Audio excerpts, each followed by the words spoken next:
que no dia anterior, portanto em 27 de fevereiro, tinham-se reunido várias personalidades do Porto para tratar da fundação do Rádio Clube do Porto. No entanto, era um clube que só viria a ser inaugurado a 14 de julho de 33, 9 anos depois, e apenas como associação de radiófonos. Rogério Santos, estes começámos em 1924 uma associação de radiófonos no Porto, em setembro de 23 já existia a Rádio Academia em Lisboa. Começaram a existir primeiro as associações antes das emissoras e dos postos emissores. Boa tarde. Eu entendi que aconteceu foi algo mais complexo. Havia antigos telegrafistas que iam à rádio telefonia, em vez de mandarem sinais de Morse, mandavam também voz. E depois começaram a produzir. Depois começaram a criar programas. Em 1924, há uma emissora que eu citei a Babilônios de Santos Júnior, que era filho, sobrinho dos donos dos armazéns do Chiado, e que tinha muito dinheiro e que teve possibilidade de construir uma emissora e começar a emitir. Depois, no final da década de 20, surgem as primeiras estações mais importantes. O Rádio Português, que ainda não tem essa designação, que só aparece em 1931, e algumas estações começam a ter algum prestígio, alguma programação. Mas é na década de 30 que surgem aquelas emissoras,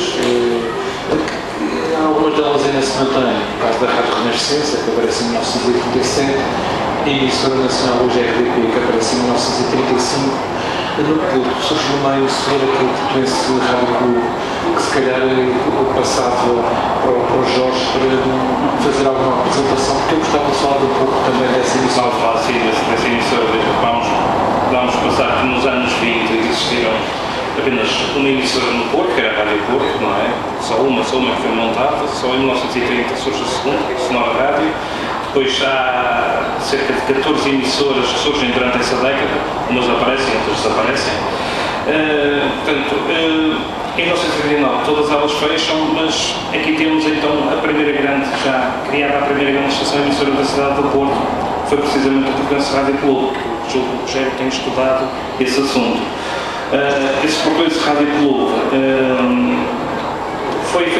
curiosamente, penso que foi a primeira estação emissora que se criou um clube e não como associado a uma casa de eletrodomésticos. Todos os outros estão ligados a eletrodomésticos. Rádio Porto era uma casa de eletrodomésticos, Sonora Rádio casa de eletrodomésticos, Eletromecânico casa de eletrodomésticos. Portanto, e sendo assim, será provavelmente uma das emissoras diferentes.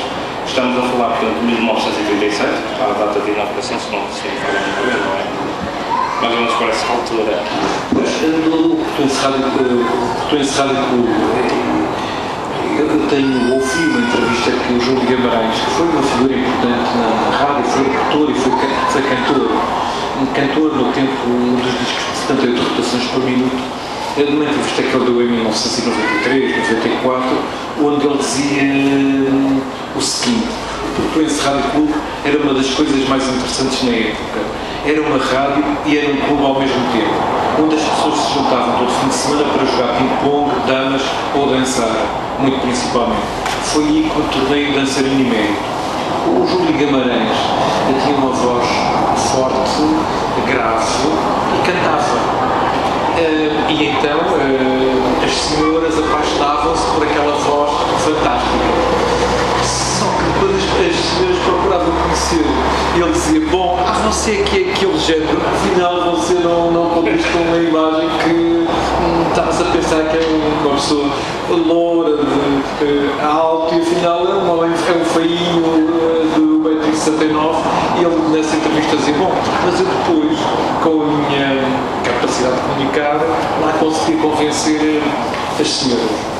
O Portuense Rádio Clube era exatamente um clube. Ele foi formado com as forças vivas aqui do Porto. O governador civil, o chefe da polícia judiciária, da polícia de segurança pública, comerciantes. O Portuense Rádio Clube funcionava na Rua Rodrigues de Freitas. Na Avenida Rodrigues de Freitas, que tinha o estúdio, o salão e também tinha um jardim. E promovia espetáculos, isto é, quando tivesse bom tempo, como por exemplo hoje, o espetáculo era no jardim. Quando tivesse a chover ou tivesse frio, o espetáculo era no estúdio. Portanto, programas de auditório, espetáculos de auditório. O Portense Rádio Clube começa a fraquejar durante a Segunda Guerra Mundial, porque estações do Porto não tinham publicidade e não tinha proventos.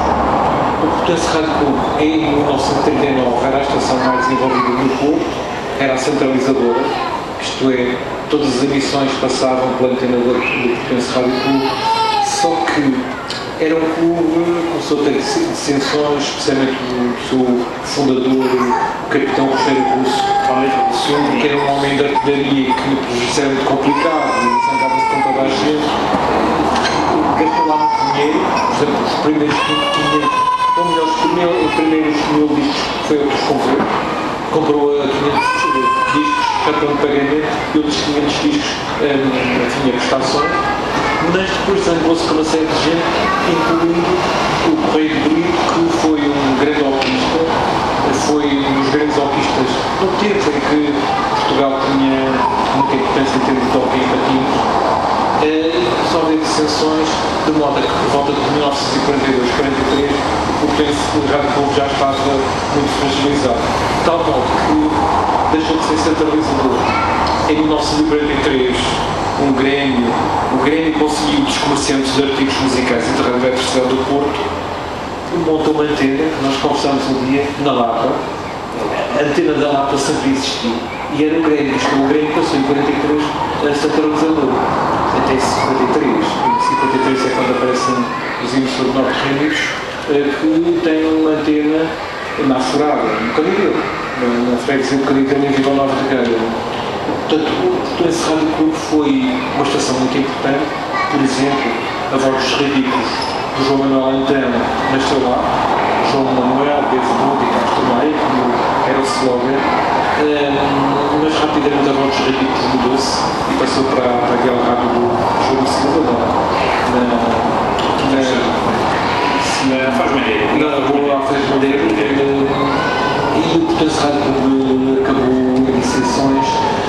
Em 50 há um decreto do Ministério das Obras Públicas que determina a criação das associações dos emissores associados de Lisboa e dos emissores norte-reunidos no Porto, e depois em 53 é montada a antena. O Portense Rádio Clube não quis pertencer a essa associação, ia montar uma antena nova, comprar um edifício no Monte Virgem, em Vila Nova de Gaia. Aliás, fizeram um edifício. Aliás, houve um sábado à tarde que fizeram permitiram que o público fosse ver o edifício, mas já estavam nas lonas, já não tinham dinheiro e não conseguiram renovar a licença e desapareceram ingloriamente em 54, e o edifício, a antena e o espaço foi comprado pela Emissora Nacional para montar o FM.